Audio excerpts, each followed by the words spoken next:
¿Está? ¿O qué? Lo del desierto. Corte y cortar, ¿no?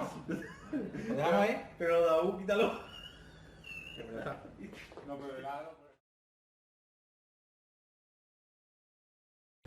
Vale chicos, estoy en el cuadro de alumbrado exterior.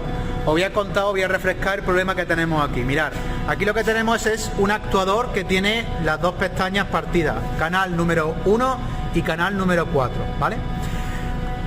Actualmente existen 3 circuitos independientes de alumbrado exterior en toda la planta, ¿de acuerdo? Que son estos 3 contactores que tenemos aquí, que mandan sobre todo el circuito de alumbrado exterior. Como se han roto las pestañas 1 y 4 que comandaban o que mandaban sobre el circuito de alumbrado, pues a los electricistas se les ocurrió la idea de colocar este reloj, ¿de acuerdo? Este reloj que han puesto aquí. Entonces, si os fijáis, los cables negros, que son los encendidos, los cables negros, son los distintos circuitos encendidos, todos se empalman en esta ficha de empalme, está aquí, ¿la veis? Y de aquí, de esta ficha de empalme, van por debajo al reloj. ¿Veis? Al contacto del reloj. Por tanto, el reloj lo que va a hacer es abrir o cerrar un contacto que pone en marcha o que conecta las bobinas de los contactores, ¿ok? Nosotros lo que vamos a hacer es volver a conectar los contactores al actuador, pero de momento hasta que sustituyamos ese actuador para que hoy ya pueda funcionar, lo vamos a coger a los canales 2 y 3 que funcionan, ¿de acuerdo? Luego en el sistema vamos a decirle que los canales 1 y 4 funcionen ahora con el 2 y el 3, ¿vale? Pero que por lo menos funcionen con la célula que está montando Carlos y se quede totalmente averiguado, ¿ok? Pues vamos a hacer ese cambio en el cableado y ahora os enseño cómo se ha quedado, ¿ok? Vale, ya lo tenemos conectado. Mirad, hemos vuelto a conectar los cables en el 1, 2 y 3, ¿de acuerdo? Este es el 1, ese es el 2 y ese es el 3, ese cable, ¿vale? El canal número 1, aunque tenga la pestaña partida, funcionaba. Hemos hecho las comprobaciones con nuestro compañero de forma remota que lo forzara y funcionaba. Por tanto, hemos vuelto a activar el 1, 2 y 3 y no hemos tenido que llevar cables al 2 y al 3 que tenían las pestañas bien. Entonces, hemos vuelto a poner el sistema como estaba, hemos vuelto a poner los puentes de los contactores en condiciones, nos lo llevamos a nuestro actuador y listo. Este cuadro ya está acabado y ya debería de funcionar el alumbrado exterior con la célula nueva que hemos colocado. Por tanto, este reloj ya queda totalmente anulado y no atenderá a las indicaciones de encender y apagar el alumbrado por horario, siempre por célula crepuscular. ¿Qué ventaja tiene eso? Pues no solamente que la caída de la noche o el día o la salida del día lo va a marcar la diferencia horaria que haya en cada día o en cada momento, sino que en días nublados o días muy oscuros, que en vez de ser la caída de la tarde a las 6 de la tarde y haga falta encender las luces exterior antes, pues porque es un día nublado, pues la célula lo va a detectar y va a mandar la orden de encender al alumbrado. Sin en cambio eso el reloj no lo puede hacer. Si el reloj tiene puesto a las 6 de la tarde, aunque sea un día oscuro, aunque esté nublado, aunque no se vea, no va a encender las luces, solamente lo encenderá por horario.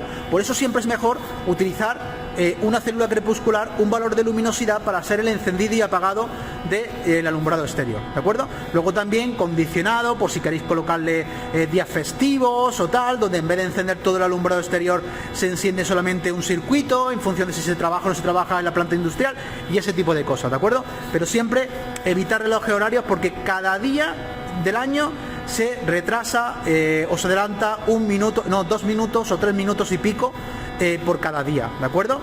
Entonces mejor utilizar sensor de luz, ¿ok? Bueno, ¿cómo se ha dado el día hoy, señores? Bien, bien, se va a ver. Mucho frío.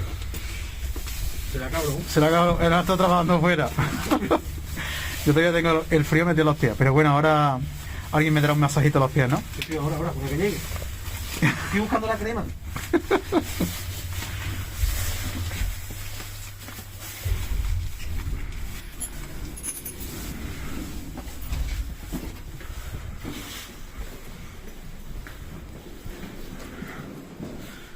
¿Tiene la tarjeta? No me acuerdo dónde la metí. Yo tengo la mía. Está, yo tengo la mía. Ya está. Tengo la mía.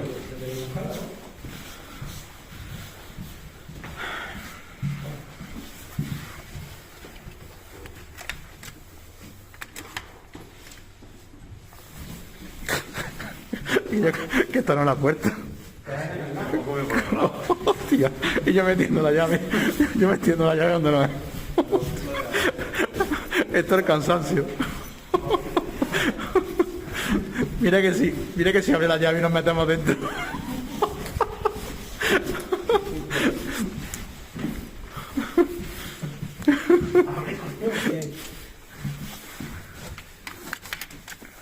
Ahora sí.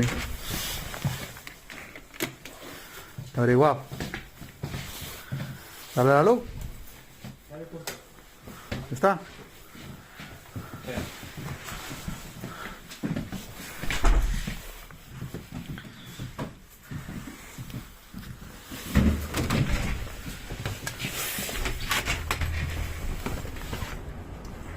Dios, qué frío hace aquí.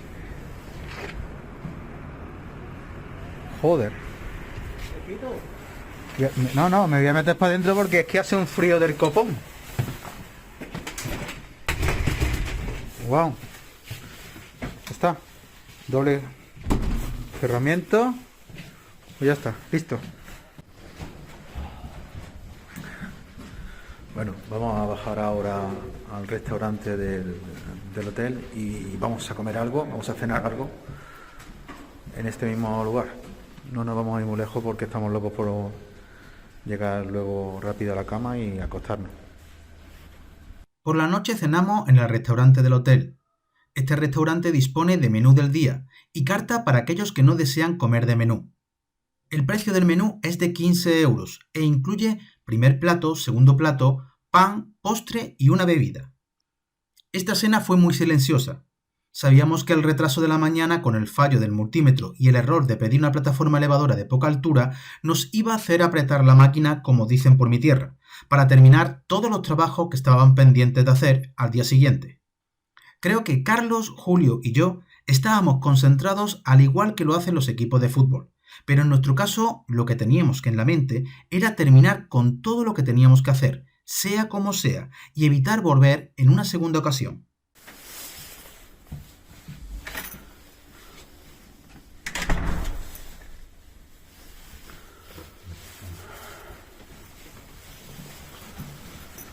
Buenos días.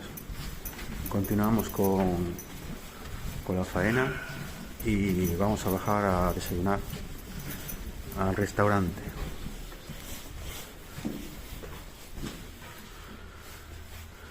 Ay.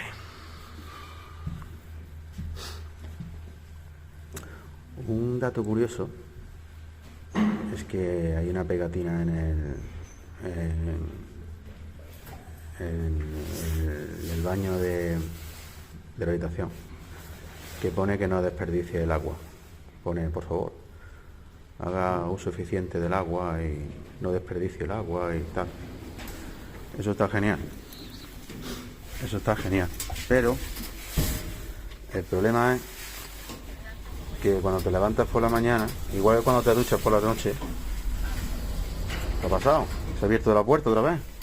No sé. A ver si yo estoy aquí en un sitio malo. A ver. Bueno, la cuestión está que te viene un papelito que te pone que te ahorre agua, pero el agua que sale por el grifo es más fría que su capón. Iba a decir otra cosa, pero me he retenido.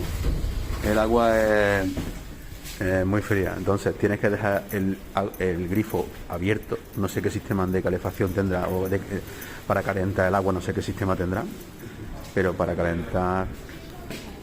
Hola, buenos días. Para calentar el agua tienes que dejar el grifo correr. Sí, es una estupidez que te pongan un papelito, que te digan que aproveches el agua, que no la amargaste, y ahora resulte que para no más gastarla lo que tienes que hacer es dejar el grifo correr para que se haga caliente. Por la noche, con el frío que hace, es que lo que te apetece es ducharte con agua calentita. Y por la mañana necesitas agua calentita también para lavarte la cara. porque no os podía hacer una idea cómo salía el agua de fría. Es que, vamos, es que te das con el agua en la cara para lavarse la cara, porque nosotros nos lavamos la cara nada más levantarnos todos los días. Es decir, no sé aquí cómo lo harán, pero nosotros siempre nos lavamos la cara para despertar. Si tú te lavas la cara como salía el agua, tú tienes una experiencia religiosa como Santa Teresa de Jesús. Es decir, te levitas del suelo con lo fría que está ese agua. Por tanto, tienen que montar otro sistema de poder calentar el agua que sea mucho más eficiente, porque os puedo decir que ayer estuvimos 10 minutos de reloj con el grifo abierto para que saliera agua caliente, hasta que llegara el agua caliente arriba. Es decir, era una cosa, y esta mañana lo mismo. Por el grifo del lavabo, 10 minutos de reloj hasta que salía el agua caliente por el grifo. No entiendo. No entiendo. Es decir, no lo entiendo. Te dicen que ahorre agua, pero el agua no tiene recirculación. Es decir, no lo sé, no lo sé. Una cosa rara. Bueno, vamos a desayunar un poquito y a ver cómo se nos da el día. Al salir del hotel, el tiempo seguía inestable, algo menos frío, pero totalmente nublado. Las regulaciones de luminosidad para conectar los circuitos de alumbrado exterior se hicieron bajo unas condiciones extremas, y no teníamos claro que fuera lo más acertado. Aún así teníamos que volver a ajustar todo el sistema, y en esta ocasión basarnos en la experiencia de otras instalaciones similares realizadas. Bueno, pues aquí al abrir este cuadro que tenemos aquí, que es uno de los que tenía el puente con los cables de datos, ¿veis? Esto lo vamos a quitar todo. Cuando hemos tirado del cable de datos nos hemos encontrado esto, que es un relé. Un automatismo, vamos. Un automatismo aquí cogido, que es un relé con dos contactores cogido con cinta hilante. Porque como no hay sitio en el carril de intercuadro, está todo ocupado, pues lo han puesto ahí cinta hilante y lo han metido en el fondo del cuadro. Así que así no lo hemos encontrado. Y luego en vez de poner un selector de manual y automático, que es por el motivo por el cual esto lo han puesto, pues han puesto este interruptor de superficie raro, chungo, que lo habrán cogido de cualquier desmontaje. Y entonces nosotros ahora vamos a arreglar esto, vamos a quitar estos puentes y vamos a dejarlo en condiciones, en la medida de lo posible, a ver lo que somos capaces de hacer. Vamos a intentarlo. Como hemos dicho en el tutorial anterior, algunos cuadros disponían de un bypass que puenteaba el sistema domótico y hacía que se conectaran los circuitos de alumbrado. Esto lo realizó el equipo de mantenimiento de la planta ante la necesidad de conectar el alumbrado y no paralizar los trabajos. El problema que se nos presentaba era que teníamos que mantener los actuadores existentes, pero eliminar el riesgo del bypass con conexiones inseguras. Al ser unos actuadores muy antiguos con pestañas rotas y relés que en ocasiones no funcionaban bien, no podíamos arriesgarnos a eliminar el bypass por completo, ya que no podíamos garantizar el funcionamiento del actuador antiguo al 100%.